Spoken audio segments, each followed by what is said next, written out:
요한복음 16장 5절에서 16절까지의 말씀입니다. 오늘 제목을 성령님이라는 제목을 했는데, 오늘 크리스마스인데 성령님과 크리스마스가 무슨 상관인가라는 그런 마음의 생각을 가지신 분들이 있을 것 같아서, 오늘이 크리스마스이자 2016년 마지막 주일입니다. 그래서 마지막 주일을 맞이하면서 우리를 이끄시고 또한 우리의 모든 것 되시는 성령님에 대해서 함께 나누기를 원합니다. 우리 요한복음 16장 5절에서 16절까지의 말씀인데요, 제가 읽고 여러분들께서 읽으심으로 나눠 읽겠습니다. 제가 먼저 읽겠습니다. 지금 내가 나를 보내신 이에게로 가는데 너희 중에서 나더러 어디로 가는지 묻는 자가 없고, 도리어 내가 이 말을 함으로 너희 마음에 근심이 가득하도다. 그러나 내가 너희에게 실상을 말하노니 내가 떠나는 것이 너희에게 유익이라. 내가 떠나가지 아니하면 보혜사가 너희에게로 오시지 아니할 것이요, 가면 내가 그를 너희에게로 보내리니 그가 와서 죄에 대해서, 의에 대하여, 심판에 대하여 세상을 책망하시리라. 죄에 대하여라 함은 그들이 나를 믿지 아니하며, 의에 대하여라 함은 내가 하나님께로 가니 너희가 다시 나를 보지 못하며, 심판에 대하여라 함은 이 세상 임금이 심판을 받았음이라. 내가 아직도 너에게 이를 것이 많으나 지금은 너희가 감당하지 못하리라. 그러나 진리의 성령이 오시면 그가 너희를 모든 진리 가운데로 인도하시리니 그가 스스로 말하지 않고 오직 들은 것을 말하며 장래일을 너희에게 알리시리라. 그가 내 영광을 나타내니 내 것을 가지고 너희에게 알리시겠습니다. 무릇 아버지께 있는 것은 다 내 것이라. 그러므로 내가 말하기를 그가 내 것을 가지고 너희에게 알리게 하시리라 하였노라. 다 같이 읽겠습니다. 조금 있으면 너희가 나를 보지 못하겠고 또 조금 있으면 나를 보리라 하시니. 아멘.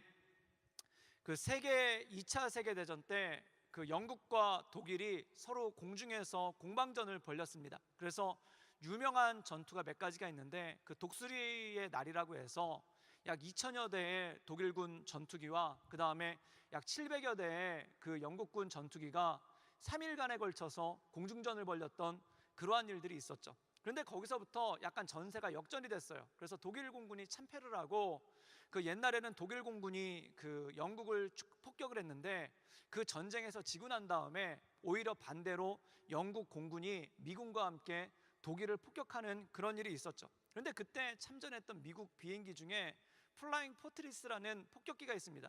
굉장히 유명한 비행기인데 엔진이 4개예요. 그래서 웬만한 2차 세계대전 영화 보면 나오는 게 맨필스 벨이라든지 그런 영화에 보면 나오는 폭격기가 플라잉 포트리스인데, 이 비행기는 굉장히 견고하고 날아다니는 탱크다라고 할 정도로 굉장히 튼튼한 그런 비행기인데, 이 비행기가 작전에 참여를 했다가 공격을 받아요. 근데 얼마나 공격을 많이 받았는지 4개의 엔진 중에 2개가 불타버리고, 그 다음에 8명의 승무원이 타고 있었는데 그 중에 5명이 전사를 하고, 그 다음에 너무 치열한 전쟁을 겪어가지고 다 망가진 거예요. 그리고 조종사가 원래 2명이 조종을 하는데 1명은 죽고 1명이 부상을 입은 채 이 비행기를 몰았죠.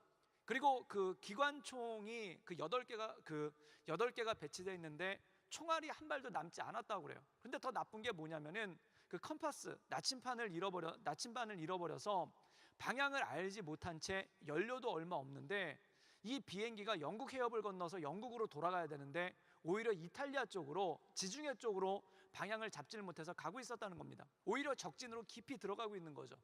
근데 그 상황 가운데 한 대의 독일 전투기만 나타나도 이제 다 죽는 거죠. 근데 진짜 독일 전투기가 나타났어요. 딱 한 대가 나타났어요.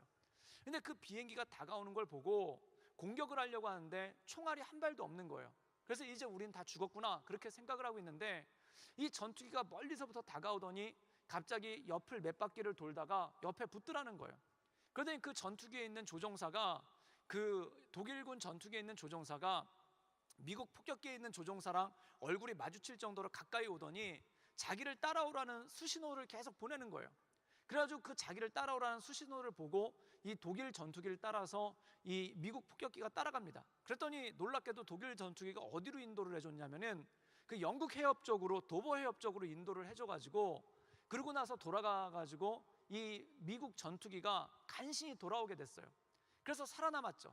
근데 전투기를 몰았던 독일 공군 조종사와 그리고 이 폭격기를 몰았던 미국 조종사가 둘 다 전쟁이 끝나고 살아남았습니다.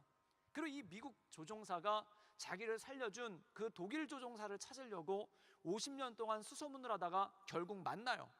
그래가지고 이 둘이 미국에서 한번 만나고 베를린에서 한번 만나는데, 그때 이 두 사람이 이제 노인이 돼서 70살이 훨씬 넘어서 재회를 하게 됐죠. 그래서 둘이 만나가지고 이런저런 얘기를 나누는 거예요. 근데 이 미국 조종사가 독일 조종사한테 물어봤습니다. 뭐라고 물어봤냐면은, 그때 당신이 우리를 공격했으면 꼼짝없이 우리가 다 죽었을 텐데 왜 나를 공격하지 않았습니까? 라고 물어봤더니 그 독일 조종사가 이렇게 얘기를 한 거예요. 내가 멀리서부터 접근하고 있는데 당신이 나를 공격하지 않아서 당신을 돕고 싶은 마음이 생겼다라는 거예요. 그런데 이 미국 조종사가 뭐라고 했냐면은, 내가 당신을 공격하고 싶지 않아서 공격을 안 한 게 아니라 총알이 없어서 공격을 못했다고.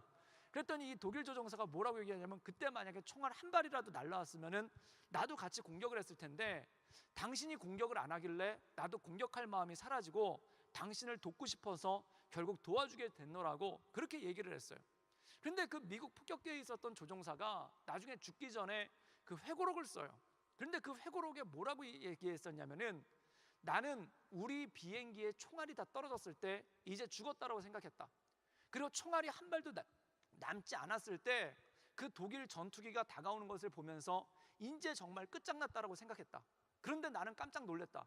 총알이 다 떨어졌기 때문에 내가 살아남을 수 있었다는 것, 총알이 없었기 때문에 내가 살아남을 수 있었다는 것, 이거 참 얼마나 신비한 일인가 라고 이렇게 얘기를 했습니다. 근데 제가 그 기록을 읽으면서 느꼈던 것 중에 하나가, 우리 인생이 참 알 수가 없다라는 거예요. 여러분, 적들과 싸우고 있는데 총알이 다 떨어진 비행기를 이끌고 가면은 이거는 죽은 거 아닙니까? 총알이 든든하게 있어야 되고 적들이 왔었을 때 적을 물리칠 수 있는 무기가 충분히 있어야 되는데 지금 무기가 하나도 없는 거예요. 그런데 역설적이게도 무기가 없었기 때문에 오히려 살아날 수가 있었다라는 거예요. 그래서 그 조종사가 글을 쓰면서 뭐라고 얘기를 했냐면, 인생이란 참 무엇일까? 정말 알 수 없는 것이 인생이고 정말 알 수 없는 것이 우리의 삶이다.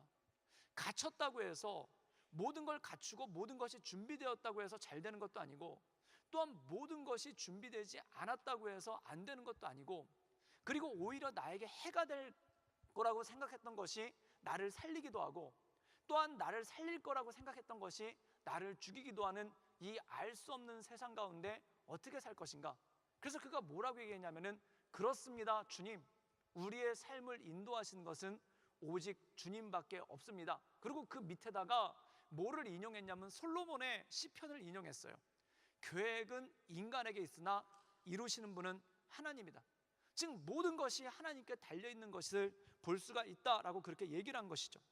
그런데 오늘 말씀 가운데 보면은, 우리가 세상을 살다 보면은 이 사람의 말대로 정말 아이러니한 게 참 많습니다. 내 뜻대로 되지 않았는데, 내가 의도한 대로 되지 않았는데 오히려 좋은 결과를 가져올 때가 있고, 또한 정말 내 뜻대로 되고 내가 원하는 대로 됐는데 그것이 오히려 나에게 독이 되어서 나를 넘어뜨릴 때가 있다라는 것이죠.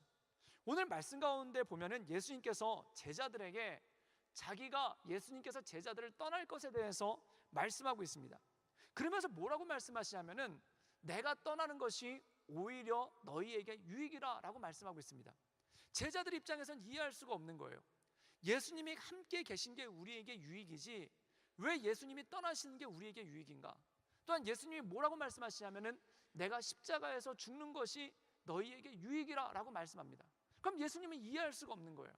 예수님께서 오랫동안 제자들과 함께 있는 게 내 생각에는 유익인 것 같은데, 또한 제자들과 영원토록 함께 계신 게 제자들 생각에는 유익인 것 같은데, 왜 예수님은 떠나는 게 유익이라고 말씀하실까? 근데 그것에 대해서 놀라운 비밀이 있습니다. 오늘 그것에 대해서 우리가 함께 나누기를 원합니다. 우리 5절에서 7절까지의 말씀을 함께 읽도록 하겠습니다. 우리 다 같이 읽겠습니다. 지금 내가 나를 보내신 이에게로 가는데 너희 중에서 나더러 어디로 가는지 묻는 자가 없고, 도리어 내가 이 말을 함으로 너희 마음에 근심이 가득하였도다. 그러나 내가 너희에게 실상을 말하노니 내가 떠나가는 것이 너희에게 유익이라. 내가 떠나가지 아니하면 보혜사가 너희에게로 오시지 아니할 것이요, 가면 내가 그를 너희에게로 보내리라. 오늘 말씀 가운데 보면은 예수님께서 십자가에 달리실 것과 제자들을 떠나게 될 것에 대해서 말씀하고 계신 거예요. 그때 이 얘기를 듣고 제자들이 근심이 가득 찼죠. 그런데 그 근심에 가득 차 있는 제자들에게 뭐라고 말씀하시냐면은 7절에 보면 이런 말씀이 나와요. 내가 너희에게 실상을 말한다. 내가 너희에게 자세히 말한다. 그런데 내가 떠나가는 것이 너희에게 유익이라. 왜 내가 떠나가는 것이 너희에게 유익인가? 내가 떠나가야지만 보혜사, 즉 너희를 도우시는 성령님께서 너희에게 오실 것이기 때문에 그렇다라는 말씀이 이 말씀 가운데 나온다는 겁니다. 그럼 여러분, 성령은 어떤 분이십니까? 우리가 보면은 성부, 성자, 성령에 대해서 얘기를 하는데 삼위일체죠.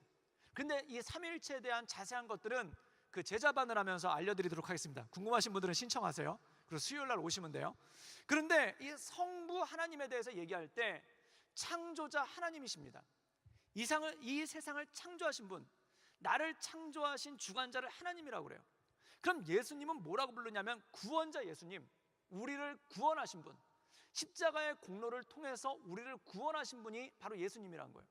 그럼 성령님은 어떤 분이신가? 성령님을 보혜사라고 얘기를 해요. 이 보혜사는 무슨 뜻이냐면은 파라클레이토스라고 하는데 옆에서 도우시는 분, 즉 이 보자가 보조하다 할 때 보자예요. 그리고 해자가 무슨 해자냐면은 베풀다 할 때, 즉 보조하면서 옆에서 베풀어 주시는 분이 성령님이라는 거예요. 그럼 성령의 특징은 무엇인가? 하나님과 예수님은 주도적으로 우리를 끌고 갔어요. 성령도 마찬가지입니다. 근데 성령의 역사는 뭐냐면 나로 하여금 하게끔 하신다는 겁니다. 이게 차이예요. 예수님이 제자들을 했을 때는 제자들은 그냥 엎져버렸어요. 관찰자였어요. 예수님이 하는 사역을 옆에서 보기만 하는 사람들이었어요. 즉 주체자가 아니라 그 사역을 이끌어가는 리더가 아니라 그냥 옆에서 보기만 하는 사람이었어요. 그리고 제자들은 그거에 대해서 만족했죠.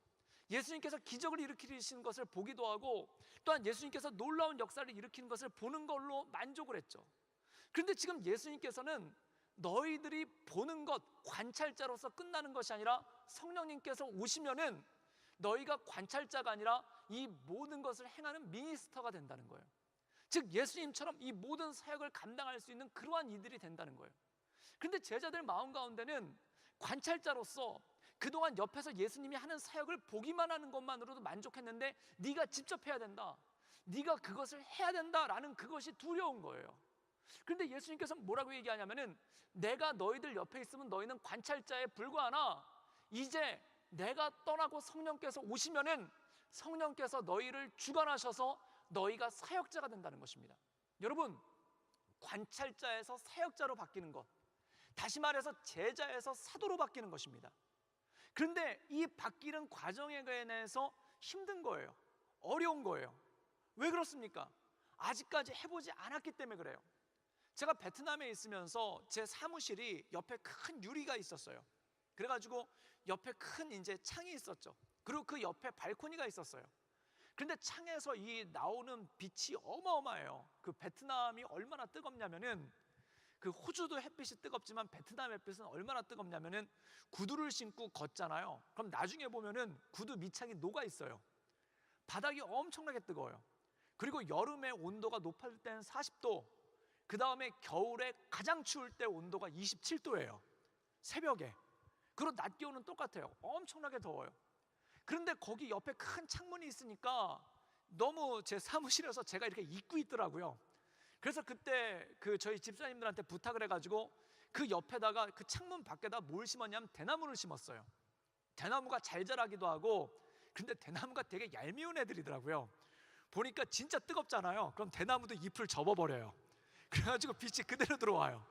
그리고 선선할 때만 이걸 펴요. 그래가지고 저런 나쁜 놈들, 제가 막 그러면서 대나무들을 정제했었는데, 그래가지고 대나무를 갖다 굉장히 빽빽하게 많이 심었어요.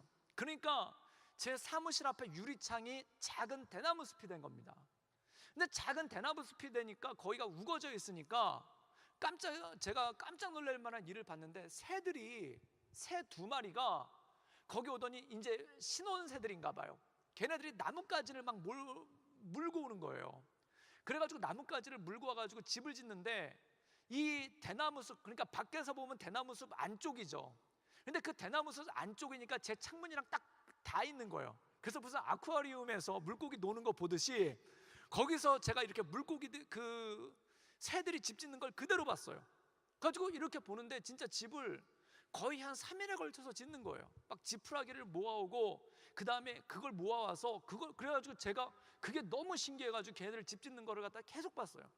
근데 더 놀라운 건 뭐냐면은 집을 다 짓고 나니까 바닥에다가 어디서 물티슈를 가져가지고 깔더라고요.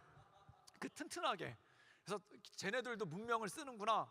제가 그렇게 생각했는데 거기에 폭신폭신하게 원래는 깃털이랑 그런 걸 가져온다고 그러는데 어디서 물티슈를 주워와가지고 그걸 갖다 밑에다 깔아놓는 거예요. 그러더니 거기다가 좀 있다가 그 엄마 새가 알을 낳는 거예요. 그래가지고 알을 낳는데 몇 개를 낳냐면 2개를 낳았어요. 제가 그래가지고 그걸 사진으로 찍기도 하고 그 다음에 그 기록으로 다 남겼어요. 그래가지고 갑자기 무슨 곤충학자 마냥 조류학자가 됐죠. 그래서 그걸 갖다가 막 일기도 적고 그 다음에 걔네들 모양도 그리고 막 봤어요.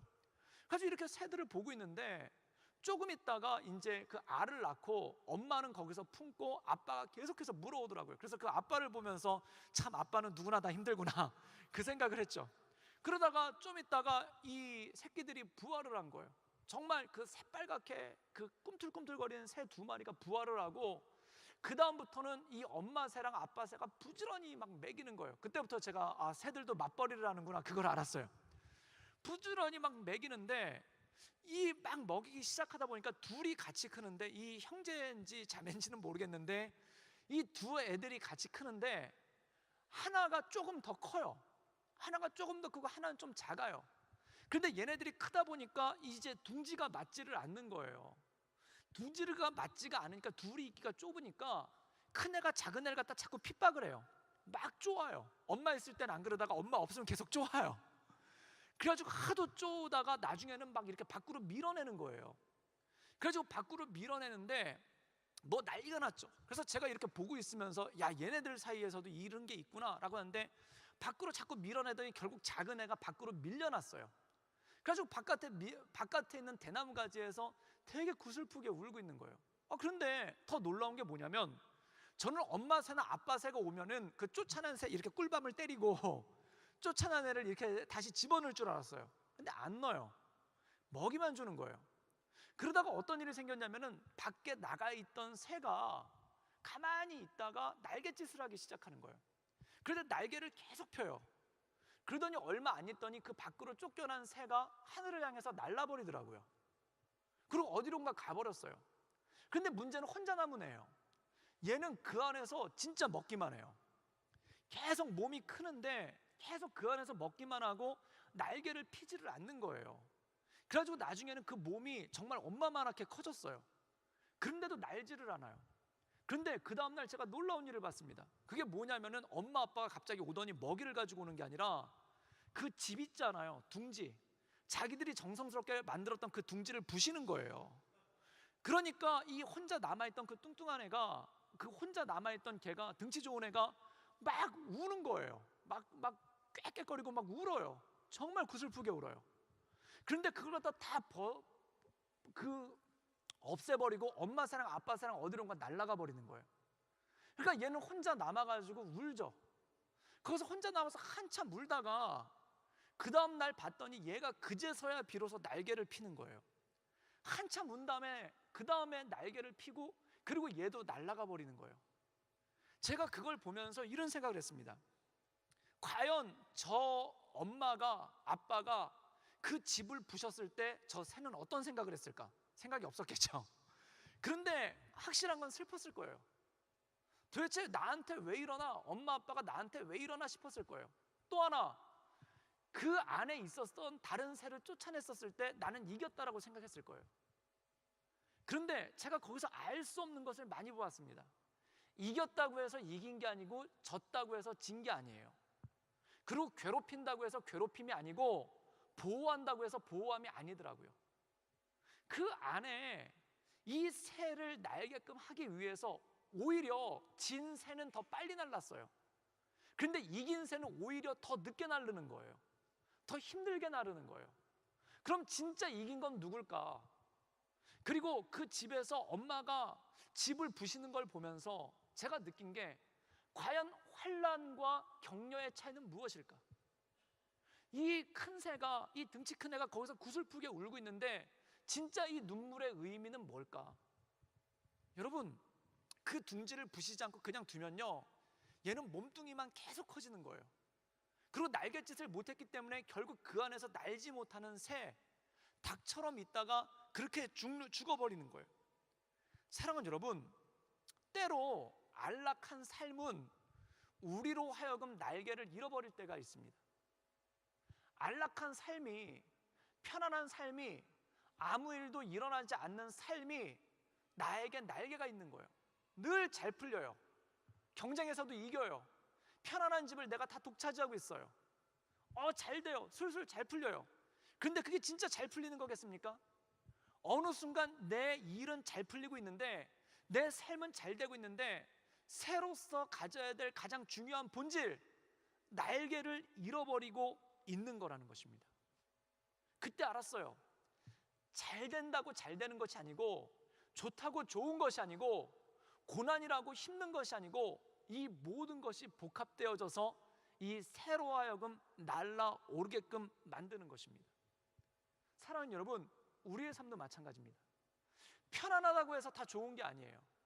그리고 가만히 냅둔다고 해서 좋은 게 아니에요. 아무 일도 안 생긴다고 해서 좋은 게 아니에요. 때로 하나님께서는 우리에게 어떤 일이 생기게 할 때도 있어요.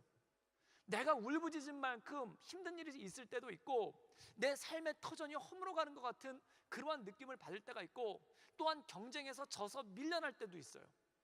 그런데 이 모양이든 어떤 모양이든 결국 그 새들은 다 날개를 핀다는 것입니다. 왜 날개를 피게끔 하느냐? 그게 창조의 본질이니까 그래요. 그 새는 아무리 안락해도 둥지에 머무르면 안 되고 창공을 향해 날아 올라가야 그의 아이덴티티와 그의 정체성이 생긴다는 겁니다. 크리스찬도 마찬가지예요. 여러분, 크리스찬의 정체성이 둥지에 가만히 편안하게 아무런 일도 일어나지 않고 머물러 있는 새와 똑같은 것이 그게 크리스찬의 삶이겠습니까? 정말 인생의 모든 것을 그것으로 끝내겠습니까? 무엇을 먹을까, 무엇을 입을까가 인생의 모든 본질이고, 무엇을 먹을까 그것만 보장된다라면 아무런 걱정 없이 살 수 있는 그러한 것이 진짜 인생이겠습니까? 아니라는 것입니다. 마치 새에게 날개가 있듯이 안락한 삶이 그로 하여금 날개를 잃어버리게 하는 것과 마찬가지로 우리 인생 가운데 지나친 안락한 삶, 지나치게 아무 일도 일어나지 않는 삶이 하나님께서 우리에게 주신 비전의 날개를 피지 못하게 할 때가 있고, 그것을 두려워하게 할 때가 있고, 그것을 어려워하게 할 때가 있다는 겁니다. 제자들의 소원은 무엇인가? 예수님이 안 떠나는 거예요. 늘 예수님 옆에 붙어 있는 거예요. 그리고 예수님께서 일으키시는 기적을 보면서 놀라는 거예요. 그런데 지금 예수님은 그들의 둥지, 그들의 삶의 터전을 허물고 계시는 거예요. 그러니까 이 제자들은 울부짖죠. 왜 떠나십니까? 지금까지 잘해왔는데, 지금까지 예수님 옆에서 우리가 잘했는데 왜 내 삶의 터전을 허무시고 내 삶의 방향을 바꾸시고 내 삶의 자리를 왜 뒤흔드십니까? 라는 그런 울부짖음이 제자들에게 있는 거예요. 그런데 여러분, 정말 축복은 무엇이겠습니까? 정말 복은 무엇이겠습니까? 이것을 볼 수 있는 능력이 필요하다는 거죠. 엄마 새가 집을 허무는 데는 이유가 있는 거예요. 행패를 부리는 게 아니에요. 엄마 새가 집을 허무는 데는 이유가 있는 거예요. 예수님께서 제자들을 떠나시겠다고 하실 때는 이유가 있는 거예요. 그리고 하나님께서 우리의 삶 가운데 뭔가 우리로 하여금 울부짖게 하고 눈물을 흘리게 하는 일들이 있을 때는 그 안에 너무나도 많은 이유가 있다는 것입니다. 여러분, 그래서 그 고난의 이유 가운데 고난에는 뜻이 있다. 하나님께서 내 집을 허물 때는 여기에는 뜻이 있다. 하나님께서 내 삶의 터전을 흔들어낼 때는 그것에는 하나님의 뜻이 있다라는 것을 믿는 것, 이것이 바로 믿음이라는 것이죠. 여러분, 하박국 선지자는 뭐라고 얘기하냐면 마치 이 집이 허물어지는 것과 똑같아요. 그래서 그는 뭐라고 얘기를 하냐면, 내게 무화과 나무 잎이 없으며 감람나무, 즉 올리브나무에 열매가 없고, 그 다음에 외양간에 송아지가 없고, 우리의 양떼가 없고, 포도나무에 열매가 없어도 지금 삶의 터전이 허물어지고 있는 거예요. 내 삶의 집들이 허물어지고 있는 거예요. 그런데 내 삶의 집들이 허물어져도 나는 기뻐할 것입니다. 왜 기뻐하는가? 그 허물어지는 것에는 이유가 있기 때문에. 그래서 하박국 선지자는 뭐라고 얘기했냐면, 오직 의인은 믿음으로 말미암아 살 것이다. 지금 내 집은 허물어지고 있지만, 내 삶의 자리는 허물어지고 있지만, 지금 내가 원하는 대로 내 삶이 이루어지고 있지는 않지만, 내가 기뻐하고 기뻐할 것은 하나님께서 내 삶 가운데 이유가 있기 때문에 이 모든 일들을 한다는 것을 믿는다는 믿음이 있기 때문에 그렇다. 그래서 그는 이렇게 얘기합니다. 우리는 무엇으로 사는가? 믿음으로 산다는 겁니다. 즉 모든 일에는 하나님의 역사가 있고 하나님의 이유가 있다라는 그 믿음으로 말미암아 산다. 그 믿음 때문에 나는 찬양하고 찬양할 것이다. 이게 하박국 선지자의 고백이라는 거예요. 여러분 인생 가운데 이러한 고백이 있기를 주님의 이름으로 축복합니다. 세상에서 가장 힘든 것 중에 하나가 뭐냐면 자꾸 실패하는 거예요. 근데 그 실패 중에 저는 대학을 누수히 말씀드리지만 3번 떨어져 봤어요. 3번. 이게 대학 떨어지는 게 쉬운 일이 아닙니다. 왜? 특히 한국에서 대학 시험은 뭐냐면은 온 가족들이 다 주목을 해요. 그리고 그 대학 시험이 끝나잖아요. 온 식구들이 전화를 다 해요. 어떻게 됐냐? 그러면 떨어졌습니다. 이 말하는 게 정말 힘들어요. 정말 죽을 것 같아요. 그리고 온 교회에 관심을 다 받아요. 그래가지고 무슨 대학 입학시험 보러 갈 때 그 전주 예배는 무슨 출정식이에요 막. 그래가지고 이번 주 대학 시험을 보는 우리 학생들 5명이 있습니다. 이들을 위해서 기도합시다. 막 그래가지고 뭐 십자가 군병들아 막 이런 거 부르고 막 기도받고 그 다음에 엿 받고 막 그래요. 떡 받고. 그러면서 막 목사님한테 그 시험 보기 전날 가서 기도받고 가고 완전히 무슨 출정식이에요. 출정식. 근데 그걸 3번을 했어요. 그리고 붙은 것까지 하면 4번을 했어요. 죽을 짓입니다. 목사님이 3번째 할 때는 네, 하나님의 인도하심이 있을 것입니다. 그렇게 말씀하시더라고요. 그런데 떨어질 때 마지막에 3번째 떨어졌을 때 그땐 진짜 눈에서 피눈물이 나왔어요. 왜냐하면 제가 정말 가고 싶었던 학교가 있었거든요. 그리고 성적도 된다라고 생각을 했고 저한테 모든 것이 다 맞는다라고 생각을 했고 시험도 나쁘지 않게 봤어요. 그런데 떨어졌어요. 그러니까 저는 사람 눈에서 물이 그렇게 나오는 거 많이 나온다는 걸 그때 처음 알았어요. 진짜 사람 눈에서 이렇게 눈물 나오다니 진짜 눈도 같이 떨어질 것 같더라고요. 정말 눈물이 많이 나와요. 그때 하늘을 우러러 이렇게 얘기를 했어요. 하나님이 나를 버리셨나? 20살에 진짜 피어보지도 못한 인생을 하나님이 나를 꺾어버리시려고 하나? 하나님 일을 하겠다고 하는데 왜 하나님께서는 내가 원하는 대로 안 해주실까? 내 기도가 부족한 건가? 내 정성이 부족한 건가? 내 노력이 부족한 건가? 아니면 하나님이 나를 쓰시지 않기로 한 건가? 진짜 눈물이 나는 거예요. 그리고 4번째 어떻게 해가지고 간신히 학교에 붙었어요. 그리고 그 학교 다니는데 재미가 없죠. 왜냐하면 내가 원하는 것을 못 얻었어요. 내가 하고 싶은 걸 못했어요. 내가 간절히 바라는 것을 못 얻었어요. 그래서 대충 다녔어요. 그래서 정말 대충 다녔어요. 그래서 공부도 아주 안 했어요.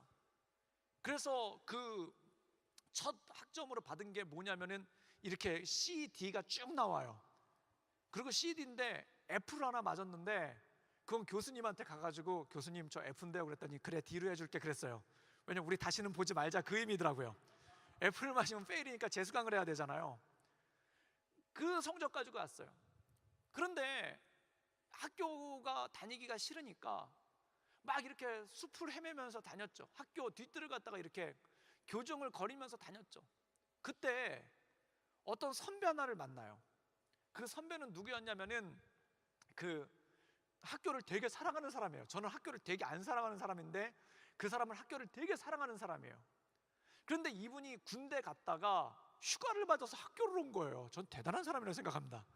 그래서 휴가를 받아서 학교를 왔는데 다 수업 들어갔으니까 자기 혼자 이렇게 교정을 거닐다가 그때 저랑 마주친 거예요. 그래서 자네는 누군가? 그래가지고 제가 제 얘기를 했죠. 저는 아무개입니다. 그러면서 자네는 왜 수업을 안 들어가고 여기를 거닐고 있는가? 네, 저는 공부를 싫어합니다. 그러면서 이러면서 저는 이 학교를 싫어합니다. 그랬더니 그 선배가 저를 앉혀놓고 막 얘기를 했어요. 그때 친해졌어요. 그러고 나서 그 선배는 제대를 하고 제가 군대를 갔죠. 근데 그 사람이랑 연락을 다 하다가 그 다음에 제가 제대를 하고 났는데 그분이 이제 저한테 연락을 준 거예요. 그래서 뭐냐면은 교회를 한번 이 교회로 와보지 않겠느냐? 그래가지고 그 교회가 어떤 교회입니까? 라고 얘기했더니 서빙고동에 있는 온누리 교회를 한번 와보지 않겠느냐. 그래가지고 제가 그때 온누리 교회를 처음을 갔어요. 처음 갔더니 너무 예배가 좋은 거예요. 너무 은혜로운 거예요. 그래가지고 막 거기서 이렇게 하고 있는데 그 형이 알고 봤더니 온누리 교회 청년부 굉장히 그 높은 사람이더라고요. 그래가지고 그 높은 사람 백으로 해가지고 갑자기 뭐가 이렇게 막 됐어요. 해가지고 이렇게 막 사역을 하기 시작했어요. 그런데 그때 휴학 기간이 다 끝나고 학교를 들어가야 되는데 들어가기가 너무 싫은 거예요. 그래가지고 편입이란 걸 준비를 했어요. 그래가지고 이 학교는 들어가지 않겠다 그래가지고 편입시험이란 걸 준비를 했죠. 그래가지고 그걸 봤는데 그 편입시험을 보면은 다른 지역으로 가야 돼요.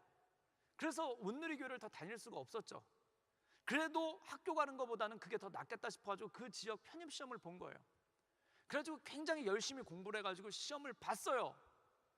그런데 또 떨어졌어요. 그러니까 되게 낙심되는 거예요. 왜 하나님은 나의 기도는 다 들어주시면서 학교에 대한 기도는 왜 안 들어주실까? 그래가지고 거기 복학하기 정말 싫었는데 결국 대안이 없으니까 복학을 했어요. 그러고 났는데 그때 온누리 교회를 떠나지 않았죠. 온누리 교회를 떠나지 않고서 그 교회를 계속 다녔는데 이제 순개편이 돼가지고 개편이 된 거예요. 그때 순장으로 만난 사람이 누구냐면 저희 아내예요. 야, 너 몇 살이야? 막 이러면서 25인데요 그랬더니 나보다 3살 어리구나, 누나라고 불러. 그래가지고 뭐 이러면서 그러면서 다닌 거예요. 그래서 거기서 저희 아내를 만났어요. 그리고 저희 아내를 만나가지고 또 저희 아내가 그때 뭐 찬양팀인데 무슨 심부름을 그렇게 많이 시키는지 뭐가 좋아라 뭐가 좋아라 그래가지고 그거 맨날 심부름했어요. 그거 심부름을 하다가 한 번은 찬양팀이 다 남아가지고 안수기도를 받는다는 거예요, 목사님한테.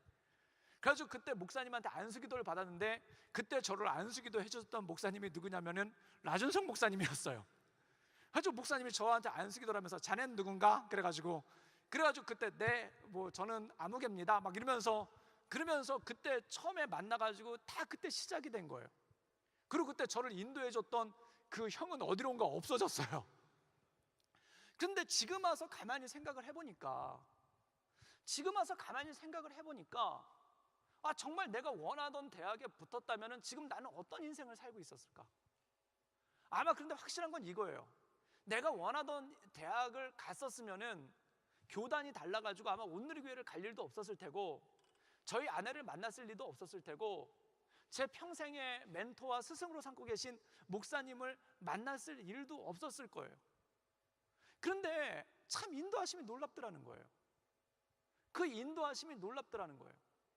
내가 원하는 길이 아니라 내가 원하지 않는 길을 갔는데 그 원하지 않는 길에 하나님께서 예배해 주신 사람들이 있는 거예요. 여러분 진짜 인생은 그렇습니다. 내가 원하는 길로 간다고 해서 인생이 성공이고 내가 원하지 않는 길로 떠밀려서 다닌다고 해서 실패가 아닌 거예요. 내가 그 떠밀려서 간 곳에 누가 기다리고 있을지 모르는 거예요. 내가 그 떠밀려서 간 자리에 어떤 상황이 나를 기다리고 있을지 모르는 거예요. 그럼 사람은 무엇인가? 됐을 때는 된 대로, 안 됐을 때는 안 된 대로 오직 의인은 믿음으로 말미암아 살리라. 그것 가운데 하나님의 인도하심은 무엇입니까? 하나님께서 나를 붙들어 주심은 무엇입니까? 나를 고백하며 나간다는 것이죠. 이 요셉이라는 사람이 있습니다. 전 요셉을 참 좋아해요. 아마 제가 52주 설교한 것 중에 30주는 요셉이 나올 거예요. 그리고 나머지 20주는 다윗이 나올 거예요. 그리고 둘이 겹쳐서 나올 때도 한 20번은 될 거예요.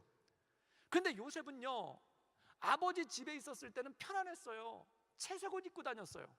비단 옷 입고 실크로 된 명품 옷 입고 다녔어요. 사랑받는 아들이에요. 그런데 철딱서니가 없어요. 인간관계도 나빠요. 형제들한테 따돌림을 당했어요.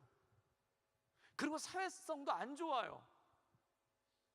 사람들이랑 어떻게 지내야 될지를 모르는 사람이에요. 리더가 될 수가 없는 사람이에요. 근데 그가 17살 때 팔렸어요. 노예가 됐어요. 이제 아버지 집을 떠난 거예요. 그의 터전이 다 허물어진 거예요. 인생의 가장 밑바닥으로 내려갔어요. 거기서 그가 하나님을 만나지 않습니까? 그리고 거기서 그가 이집트의 총리 대신이 되지 않습니까? 그래서 그는 뭐라고 얘기를 하냐면 당신들은 나를 해하려 하였으나 하나님은 그것을 선으로 바꾸사 나에게 악한 일이 일어났습니다. 나에게 안 좋은 일이 일어났습니다. 나에게 나쁜 일이 일어났습니다. 누가 봐도 나쁜 일이죠. 인신매매를 당했는데, 팔려갔는데, 노예가 됐는데 누가 봐도 나쁜 일이죠. 자기가 안전하게 가지고 있었던 삶의 터전이 다 무너지지 않았습니까? 그런데 이거는 분명히 나쁜 일입니다. 그러나 그 나쁜 일을 하나님께서 나에게 선으로 바꾸사 나를 통해서 많은 사람을 살리게끔 하나님이 하셨다라는 거예요. 그래서 그는 이렇게 얘기합니다. 이것이 바로 하나님을, 나를 향하신 하나님의 역사입니다. 사랑하는 여러분, 저는 여러분에게 이 믿음의 고백이 있기를 주님의 이름으로 축복합니다. 지금 삶의 터전이 막 헐리고 있어요. 막 허물어지고 있는 거예요. 그래서 하나님께 기도해요. 허물어지지 않게 해달라고. 하나님, 내 이 삶의 터전을 허물어지지 않게 해달라고 기도해요. 그런데 그 기도와 안 한 것 없이 삶의 터전은 허물어져 버렸어요. 그럼 이런 생각이 나죠. 기도했는데 왜 허물어뜨리셨나요? 기도했는데 왜 팔리게 하셨나요? 기도했는데 왜 나를 이 상태로 만들어 주셨나요? 사람들은 거기서 다 꺾여버려요. 그런데 어느 순간에 내 등에서 날개가 펴지고 있음을 보게 됩니다. 아, 이것이 끝이 아니었구나. 이것이 마지막이 아니었구나. 내 등에서 날개가 펴지는 것을 경험하게 되고 그것 가운데 역사하신 하나님을 바라보게 된다는 것이죠. 제자들은요, 성령이 오셨을 때, 예수님이 떠나셨을 때, 예수님이 떠나고 성령이 오셨을 때 관찰자에서 이제는 이 사역을 감당하는 사역자로 바뀌게 됩니다. 전에는 사역의 구경꾼이었어요. 예수님이 하는 사역을 바라보면서 감탄하는 그냥 방청객이었어요. 그런데 이들을 통해서 하나님이 교회를 세워가시고 이들을 통해서 하나님의 일들을 일어나신 역사가 생기기 시작한다는 것입니다. 우리 12절과 13절의 말씀을 읽도록 하겠습니다. 우리 다 같이 읽겠습니다. 내가 아직도 너희에게 이를 것이 많으나 지금은 너희가 감당하지 못하리라. 그러나 진리의 성령이 오시면 그가 너희를 모든 진리 가운데로 인도하시리니 그가 스스로 말하지 않고 오직 들은 것을 말하며 장래일을 너희에게 알리실 것이라. 오늘 말씀 가운데 보면 성령께서 오신다는 것에 대해서 얘기합니다. 그리고 뭐라고 얘기하시냐면요, 너희가 상상하지 못했던 일들, 또한 너희가 예측하지 못했던 일들을 하나님께서 너희를 통해 이루실 거라는 거예요. 여러분, 제자들은 참 실패가 많았던 사람들입니다. 성경에 보면요, 예수님이 없었을 때 귀신을 쫓아내보려고 그랬어요. 그런데 오히려 욕먹었어요. 또한 예수님이 없었을 때 사람들을 가르쳐보려고 했어요. 그런데 그게 논쟁이 돼버렸어요. 그리고 예수님이 없었을 때 뭔가를 해보려고 했는데 번번이 다 실패를 했었어요. 그들은 이 생각을 합니다. 예수님이 있어야만 된다. 그런데 예수님이 이렇게 하는 거야. 이제 내가 없어도 된다. 성령께서 너희를 도우실 것이다. 그 다음에 놀라운 일이 벌어집니다. 예수님께서 예루살렘과 갈릴리에서 행하셨던 사역들보다 더 크고 더 많은 사역들을 이 제자들이 그들의 평생을 통해서 하게 된다는 거예요. 1997년도에 한국의 핸드폰이 얼마냐면은, 제가 지난번에도 한번 보여드렸는데 벽돌만 했어요. 그래가지고 정말 벽돌만 했어요. 그래가지고 허리에 차면은요, 허리가 이렇게 허리띠가 늘어져요. 그래서 남자들은 그 권총을 다 차고 다녔어요. 그리고 그게 망가질까봐 그 옆에다가 싸고 들고 그 다음에 닦고, 그리고 플립폰이 처음 나왔었을 때 진짜 딱 집으면 이렇게 왜 벽돌만 했어요. 엄청나게 컸어요. 그때 누군가 이런 얘기를 했어요. 나중에 이걸로 텔레비전 볼 수 있는 세상이 온다. 야, 이게 이만큼 발전했는데 어떻게 더 갈까? 그리고 또 어떤 사람이 얘기를 했어요. 이제 그 번호를 누르는 버튼이 없어지고 이렇게 화면이 나오는 게 나온다. 어떻게 될까? 이제는 손으로 이렇게 막 화면을 넘긴대요. 어떻게 그게 가능할까? 그때는 이렇게 안테나를 뽑았거든요. 이제 안테나가 없어진대요. 그 얘기를 97년도에 제가 듣고, 어떻게 그런 상상도 할 수 없는 세상이, 아니 어떻게 다니면서 폰으로 텔레비전을 보고, 그 다음에 그때 이렇게 얼굴 보면서 통화하는 거 있잖아요. 그거는 SF였습니다. 스타워즈에나 나오는 거였어요. 스타워즈의 다스베이더가 루크 그러면서 지지직 나오는 거, 거기서나 나오는 거예요. 그런데 그런 기술이 온다는 거예요. 더 놀라운 건요, 저는 지금도 기억해요. 제가 97년도에 처음으로 저희 아버지가 486이라는 컴퓨터를 사줬어요. 펜티엄 전이에요. 펜티엄은 무엇인가? 구석기 시대 때 쓰던 돌고도끼와 비슷한 거예요. 근데 그거보다 한 단계가 낮아요. 하드의 용량이 얼마였는가? 자그마치 3GB였어요. 그래서 제가 그때 생각을 했어요. 언제 이거를 다 채우지? 왜냐면 그 당시 들고 다니던 플로피 디스크가 10MB였어요. 근데 거기다가도 막 레포트를 갖다가 한 100개쯤은 집어넣거든요. 그러니까 3GB나 되는 거를 어떻게 다 채우지? 막 그랬어요. 그리고 더 놀라운 건 뭐였냐면요, 기숙사에 집에 있는 숙제를 해야 되는데 학교로 그 컴퓨터를 가져오려고 택시를 불러다가 데스크톱을 갖다가 다 넣어가지고 학교에 옮겨왔어요. 그리고 거기서 다 연결하고 숙제하고 막 그랬어요. 그런데 그때 누군가 그러는 거예요. 가방 사이즈의 그 노트북이 나온다는 거예요. 랩톱이 나온다는 거예요. 이렇게 펼치면 화면이 되는데 화면 두께가 책 두께보다 더 얇다는 거예요. 그때 다들 그렇게 얘기했어요. 그거 스타워즈에 나오는 건데 그랬어요. 그리고 그게 처음 나왔을 때 가격이 어마어마하게 비쌌어요. 누군가 얘기했어요. 저게 100만 원 밑으로 떨어질 거라고. 지금 제가 가장 최근에 산 랩톱이 330불이었어요. 그리고 그보다 더 싼 것도 있어요. 저는 제가 이런 거 들고 설교하게 될 줄은 꿈에도 몰랐습니다. 제가 대학교 93 학번인데요, 그때 리포트를 쓰잖아요. 손으로 썼어요. 손으로 써가지고 편지지 같은 데다가 손으로 썼어요. 그래가지고 냈어요. 그런데 요즘 제가 그때 설교 원고 썼을 때 그때 다 손으로 썼거든요. 그래가지고 보고 걷다가 이렇게 빨간 줄 쳐가지고 했는데 제가 이런 거 들고 설교하게 될 줄은 꿈에도 몰랐어요. 그때 프린트아웃 해가지고 설교한 보기를 보면서 야, 세상이 정말 좋아졌다. 집에서 인쇄할 수 있는 기술인데. 근데 그게요, 불과 20년 전이에요. 세상이 엄청나게 바뀌어요. 그리고 그 당시 제일 황당하다고 생각했던 게 뭐였냐면은 물을 사 먹는 세상이 올 거라는 것에 대해서 아무도 동의하지 않았어요. 도대체 누가 물을 사 먹을까? 근데 여러분 아십니까?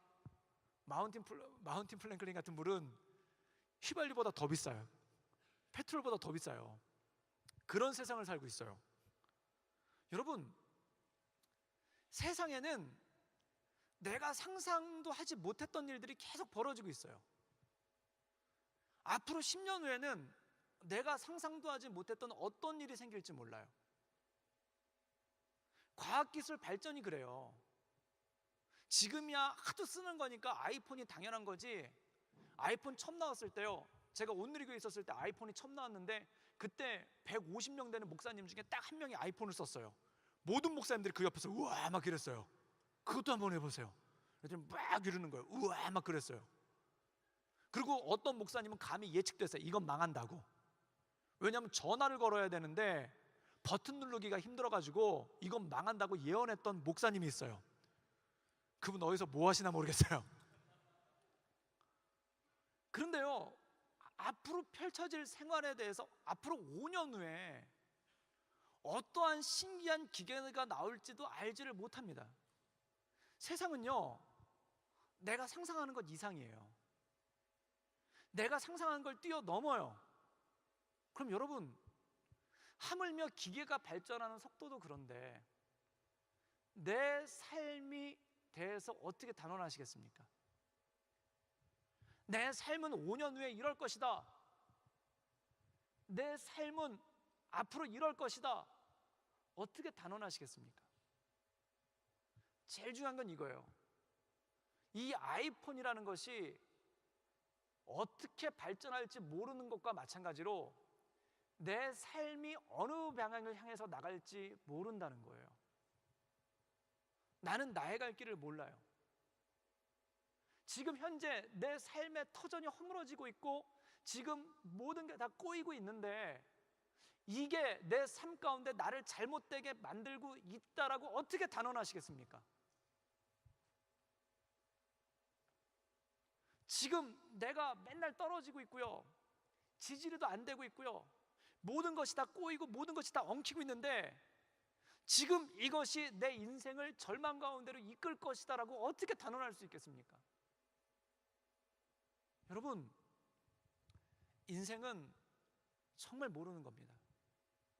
그걸 안다 하는 것이 죄고요, 그걸 안다 하는 것이 가장 큰 교만이에요. 그래서 가장 교만스러운 말이 뭔지 아십니까? 내 이럴 줄 알았어요.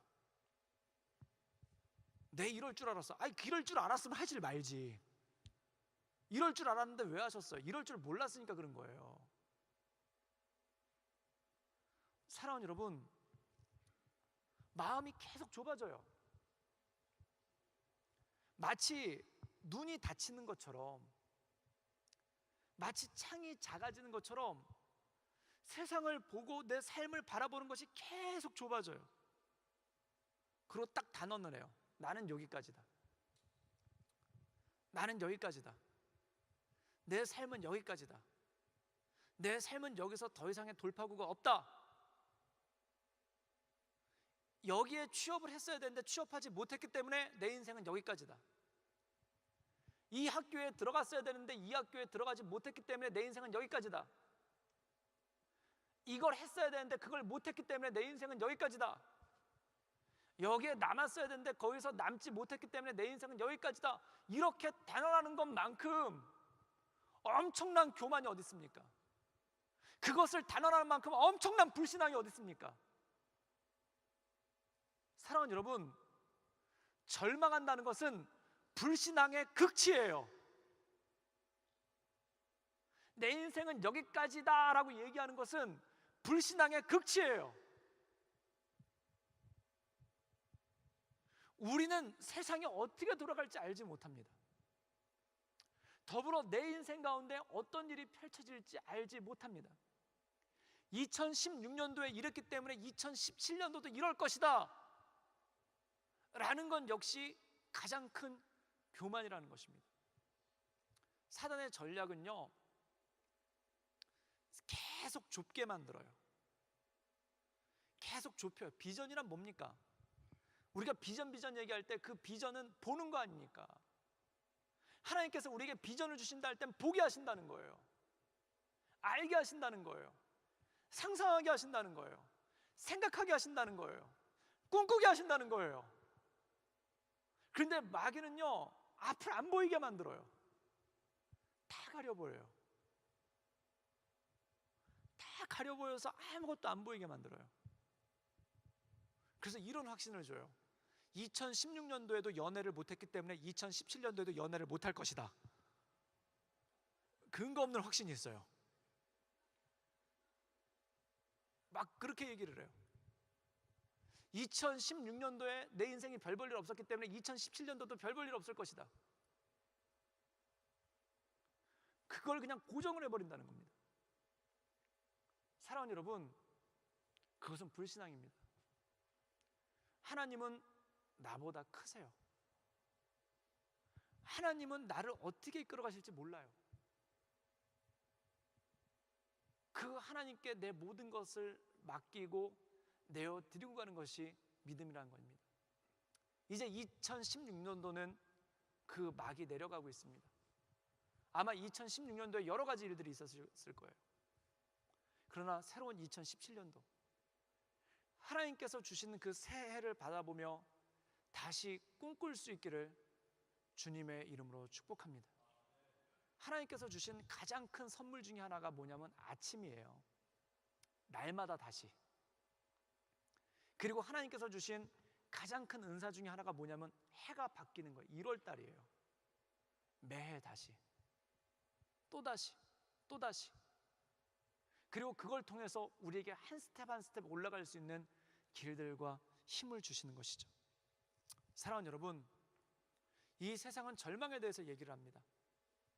갈 곳이 없다라고 얘기를 합니다. 설 곳이 없다라고 얘기합니다.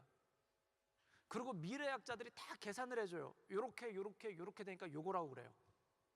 그걸 예측할 수 있는 사람이 어디 있겠습니까? 아무도 몰라요. 그러나 우리가 하나님을 바라보고 하나님의 은혜 가운데 설 때 하박국은 딱 하나로 얘기합니다. 오직 의인은 믿음으로 말미암아 산다. 그리고 그것을 사도 바울이 로마서에서 인용해서 이렇게 얘기합니다. 오직 의인은 믿음으로 말미암아 산다. 그 믿음은 무엇인가? 하나님께서 나를 이끌어 주실 거라는 그 믿음. 내 터전이 허물어지고 있지만 이것은 내가 망하는 길이 아닐 거라는 믿음. 그리고 내 인생 가운데 고난이 있고 실패는 있지만 이 안에 하나님께서 의미가 있고 의도가 있고 이유가 있을 거라는 그 믿음. 그걸 가지고 한 걸음 한 걸음 걸어 나가기 시작할 때 그때 우리 안에서 새롭게 하시는 하나님의 역사가 있을 것입니다. 요셉은 철저하게 자기의 인생이 허물어지는 것을 경험했습니다. 다윗도 마찬가지입니다. 철저하게 자기 인생이 허물어지는 것을 경험했습니다. 그런데 그 다음에 알았어요. 허물어뜨린 게 아니라 나로 날게 하신 거군요. 이 집이 허물어졌기 때문에, 이 삶이 허물어졌기 때문에 나로 하여금 날개를 피게 하신 거군요. 그 감사의 고백이 시편 아니겠습니까? 내가 여호와를 찬양하리로다. 높고 영화로우신 주, 내 모든 것 되신 주. 그리고 솔로몬은 계획은 사람이 하지만 이루시는 것은 하나님이시로다. 인간의 경영함이 얼마나 어리석고 무능한가, 하나님의 성취하심은 얼마나 큰가, 내 인생을 이끌어 주시는 그 하나님의 은혜는 얼마나 놀라운 것인가, 그것을 고백하는 찬양이 우리의 찬양이 되기를 주님의 이름으로 축복합니다.